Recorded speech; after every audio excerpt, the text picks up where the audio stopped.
सबको मेरा प्रणाम। गजब की एनर्जी है यार आपकी, गजब का उत्साह है।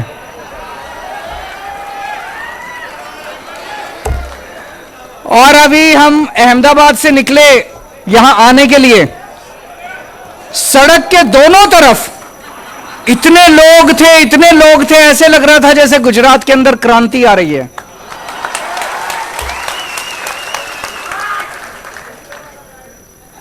ऐसे लग रहा था जैसे गुजरात अब बदलाव मांग रहा है। इसीलिए मनीष सिसोदिया के यहां सीबीआई की रेड हो रही है कि नहीं है? जबरदस्त माहौल है गुजरात के अंदर। 27 साल के गंदे शासन के बाद अब गुजरात बदलाव मांग रहा है।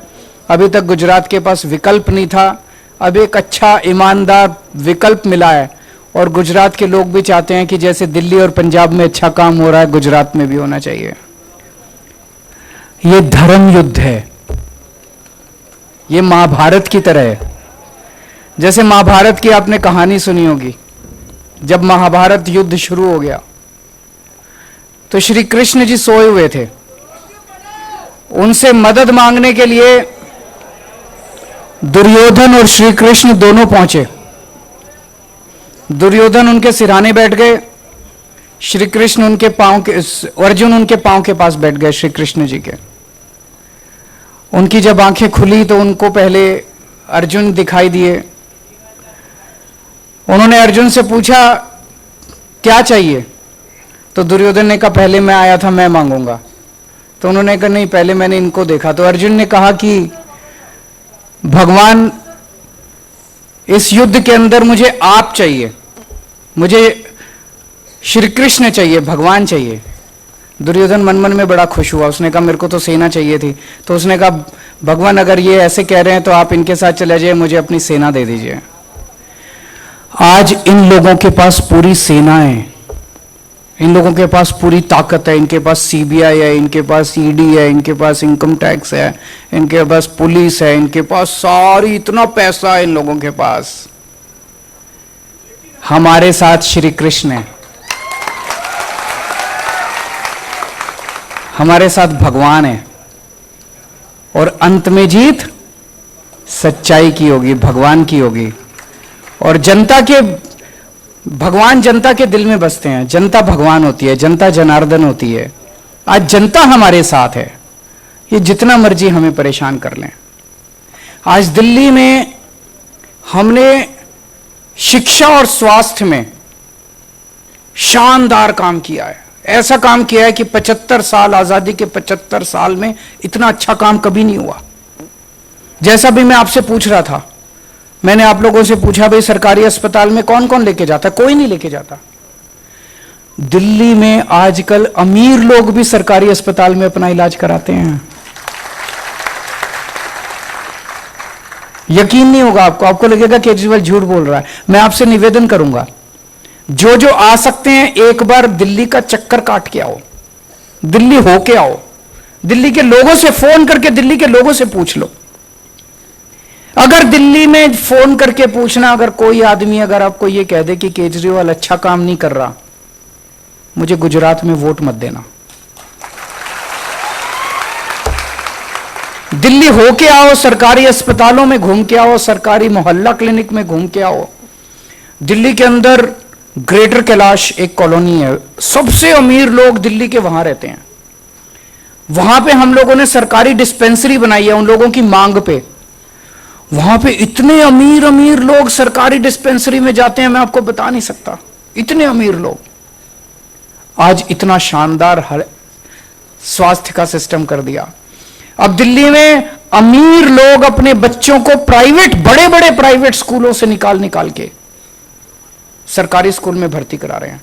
जैसे मैं एक स्कूल में गया था अभी थोड़े दिन पहले, एक क्लास में गया, मैंने वहां बच्चों से पूछा सरकारी स्कूल में, मैंने कहा आप में से प्राइवेट स्कूल छोड़ के कौन आए हैं, हाथ खड़े करो। तो कई बच्चों ने हाथ खड़े किए कि हम प्राइवेट स्कूल से नाम कटवा के सरकारी स्कूल में आए हैं। मैंने एक बच्चे से पूछा कौन से स्कूल में पढ़ते थे, कौन से स्कूल से नाम कटवा के आए हो?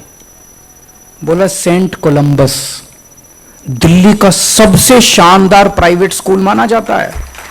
प्राइवेट स्कूल में सेंट कोलंबस से नाम कटवा के दिल्ली के सरकारी स्कूल में आए हैं। गुजरात में भी ऐसे सरकारी अस्पताल और स्कूल चाहिए कि नहीं चाहिए?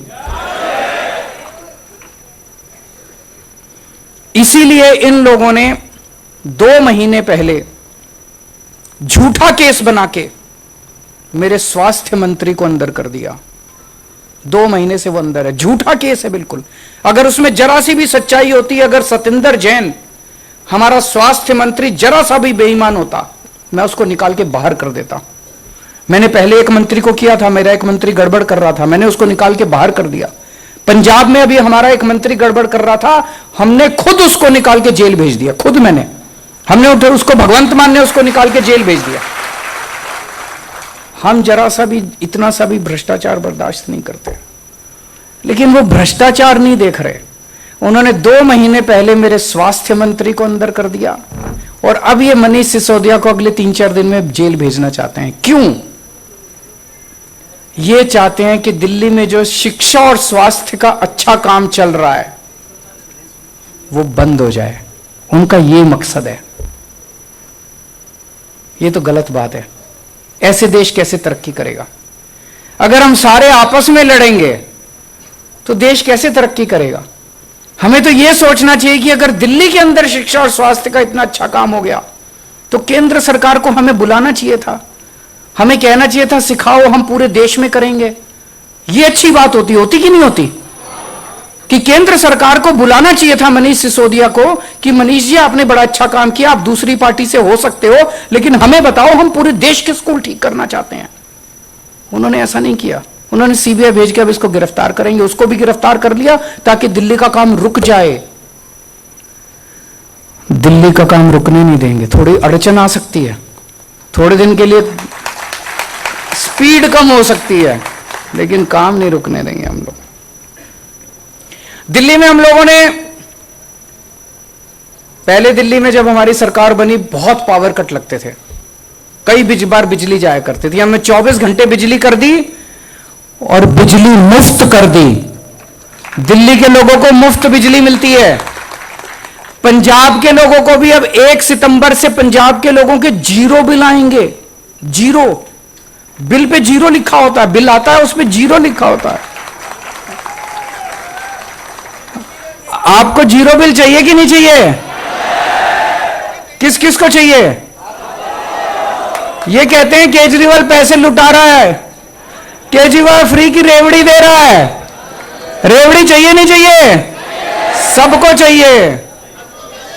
केवल मैं कर सकता हूं, ये नहीं करेंगे।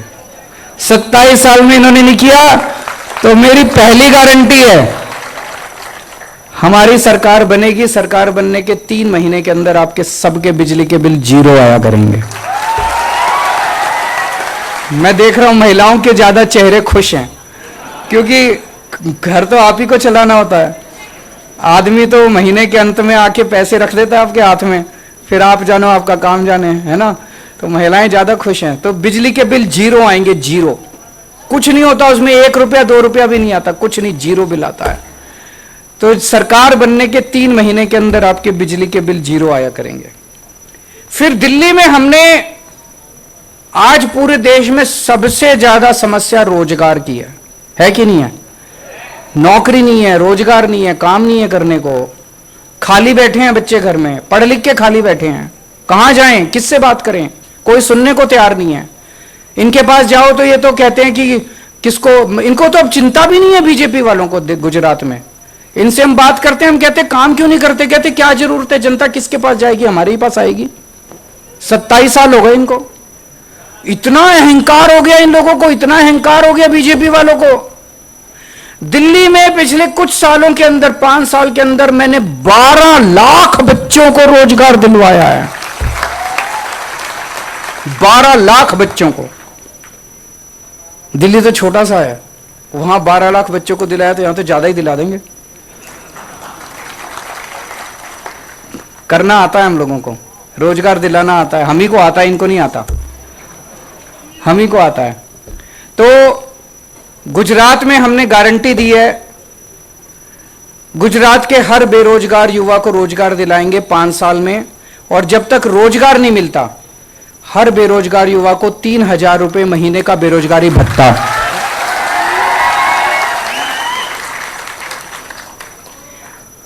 दस लाख सरकारी नौकरियां देंगे। इसकी पूरी प्लानिंग की है हम लोगों ने। झूठ, जैसे अभी मनीष जी ने बताया, इन्होंने प्लानिंग की। गुजरात में इतने स्कूल हैं, इतने नए स्कूल खोलने पड़ेंगे, उसमें इतने टीचर लगेंगे। 1 लाख तो नए टीचर लगाने पड़ेंगे। जितना अभी है उससे 1 लाख और नए टीचर लगाने पड़ेंगे। हम इतने नए अस्पताल खोलेंगे, इतने नए मोहल्ला क्लिनिक खोलेंगे, उतने डॉक्टर, नर्स, स्टाफ, सफाई, इतने लोगों की जरूरत पड़ेगी। तो 10 लाख सरकारी नौकरी देंगे। और ये जो पेपर फूटते हैं ना,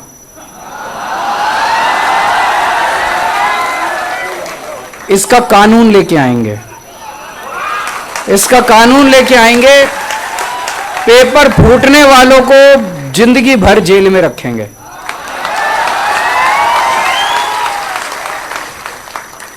मैं देख रहा था गुजरात में सारे पेपर फूटते हैं। जो सरकार एक पेपर नहीं करा सकती, वो सरकार क्या चलाएंगे? उनके बस की बात नहीं है। जो सरकार, एक दिल्ली में अभी तक एक पेपर नहीं फूटा 7 साल में। जो गुजरात में अगर सरकार एक पेपर नहीं चला से, एक पेपर नहीं कर सकती, वो क्या सरकार चलाएगी? उनको छोड़ देना चाहिए, उनके बस की बात नहीं है। हम एक भी पेपर नहीं फूटने देंगे। टाइम पे पेपर होंगे सारे के सारे, और इसके खिलाफ एक सख्त कानून लेके आएंगे।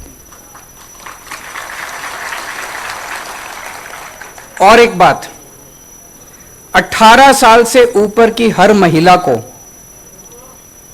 हर महीने 1,000 रुपए उसके अकाउंट में देंगे। होना चाहिए कि नहीं होना चाहिए? मैं बहुत सारी ऐसी गरीब बेटियों को जानता हूं जिनको एडमिशन मिल जाता है अच्छे कॉलेज में, लेकिन पिताजी के पास पैसा नहीं है आने जाने का पैसा देने के लिए, कॉलेज की फीस देने के लिए पैसा नहीं है। अगर उनको 1,000 रुपए उनके अकाउंट में जाएगा तो उस बच्ची की पढ़ाई पूरी हो जाएगी। आजकल महंगाई इतनी ज्यादा हो गई, एक औरत अपने बच्चों को पालती है, अगर 1,000 रुपए उसके हाथ में जाएगा तो बच्चों के लिए कुछ फ्रूट्स ला सकती है, दूध ला सकती है, कुछ उसको दे सकती है। एक बुजुर्ग महिला है,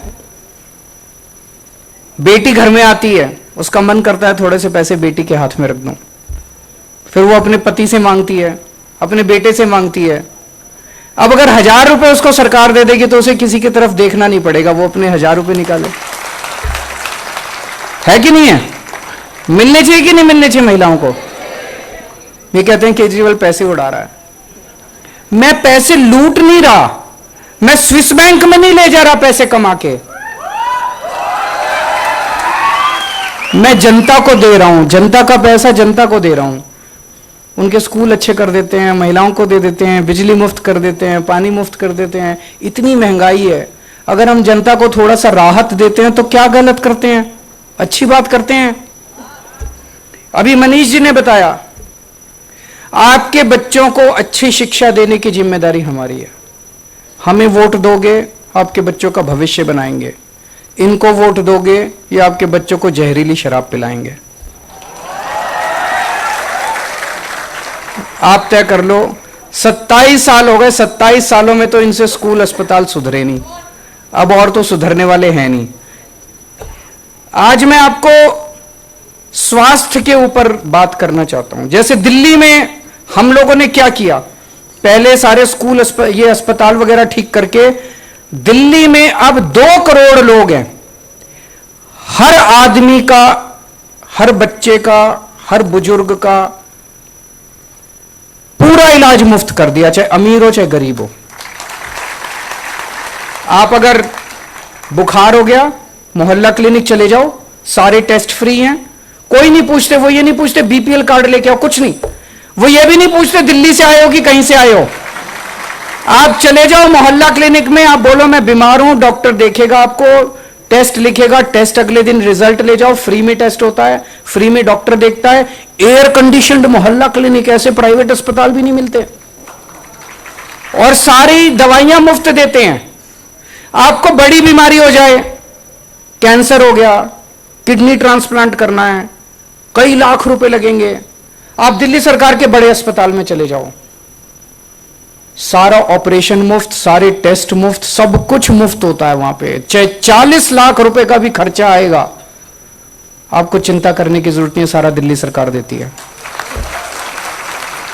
तो सबसे पहली गारंटी मेरी सेहत पे है कि सबको मुफ्त इलाज देंगे, अच्छा इलाज देंगे। गुजरात के हर नागरिक का पूरा इलाज, अच्छा इलाज देने की जिम्मेदारी हमारी होगी। दूसरा, सारी दवाइयां, सारे टेस्ट, सारा इलाज, सारे ऑपरेशन, सब कुछ मुफ्त होगा।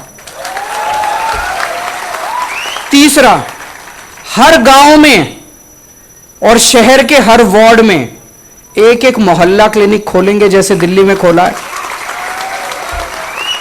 चौथा, जितने सरकारी अस्पताल हैं उन सारे अस्पतालों को शानदार बनाएंगे, एयर कंडीशनड बनाएंगे, डॉक्टर को अच्छा करेंगे, अच्छा इलाज करेंगे, सब पूरा कायाकल्प करेंगे सरकारी अस्पतालों का, और कई नए सरकारी अस्पताल खोलने पड़ेंगे।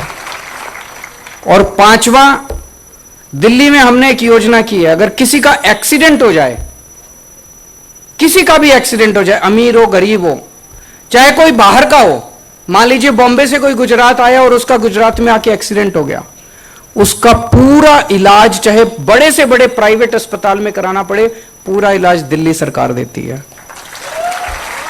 यही गुजरात में करेंगे। अगर एक्सीडेंट हो जाता है तो चाहे प्राइवेट में आपका इलाज कराना पड़े, सारा खर्चा दिल्ली सरकार देगी। पिछले 3 साल में दिल्ली में हम 13,000 जिंदगी बचा चुके हैं, 13,000 लोगों को। तो मेरा तो नारा है, तुम मुझे वोट दो, मैं तुम्हारे बच्चों का भविष्य बना दूंगा। तुम मुझे वोट दो, मैं तुम्हें फ्री बिजली दूंगा। तुम मुझे वोट दो, मैं तुम्हारा इलाज मुफ्त कराऊंगा। तुम मुझे वोट दो, महिलाओं के लिए हर महीने 1,000 रुपए दूंगा। और जितने पुलिस वाले हैं भाई बहन, उनको मैं कहना चाहता हूं, वो बड़े दुखी थे, अब खुश हैं।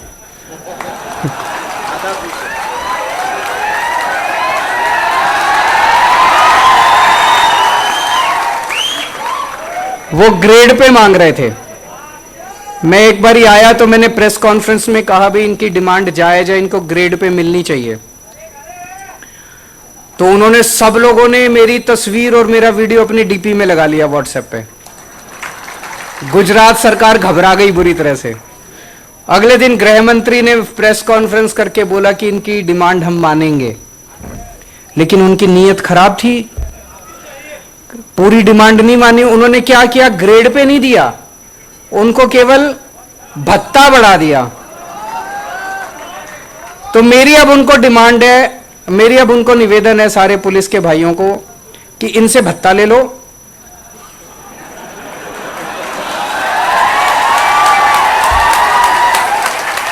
भत्ता इनसे ले लो। अगले 3 महीने प्रचार आम आदमी पार्टी का करो, जब हमारी सरकार बनेगी तो ग्रेड पे मेरे से ले लेना।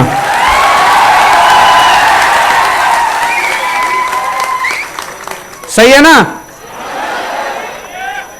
अभी कल मेरे को पता चला इन्होंने 1 करोड़ रुपया, अभी थोड़े दिन पहले जब मैं आया मुझे पता चला कि यहां पे गुजरात का कोई रहने वाला व्यक्ति फौज में अगर है और वो शहीद हो जाता है तो गुजरात सरकार की योजना थी उसको 1 लाख रुपए देते हैं, और वो भी नहीं देते, उसके लिए भी दौड़ाते हैं उसको। ये तो हमारे सैनिकों के साथ अपमान है। जो देश के लिए शहीद होते हैं उनका तो सम्मान कर, उनके परिवार का मरने के बाद सम्मान करना चाहिए, देश को उसका ख्याल रखना चाहिए। दिल्ली में हम लोगों ने उनके सम्मान में 1-1 करोड़ रुपए का हम उनको चेक, मैं खुद जाता हूं उनके घर। दिल्ली का रहने वाला कोई भी शहीद अगर होता है तो मैं खुद 1 करोड़ रुपए का चेक लेके उसके घर जाता हूं, उसके परिवार को देके आता हूं। तो जब मैं पिछली बार आया गुजरात, मैंने कहा कि गुजरात के पूर्व सैनिक भी यहां हड़ताल पे बैठे हुए थे। मैंने कहा इनकी मांग जायज है, 1 करोड़ रुपया गुजरात के सैनिकों को भी मिलना चाहिए। तो गुजरात सरकार ने कल ऐलान तो किया लेकिन लोग कह रहे हैं देंगे नहीं।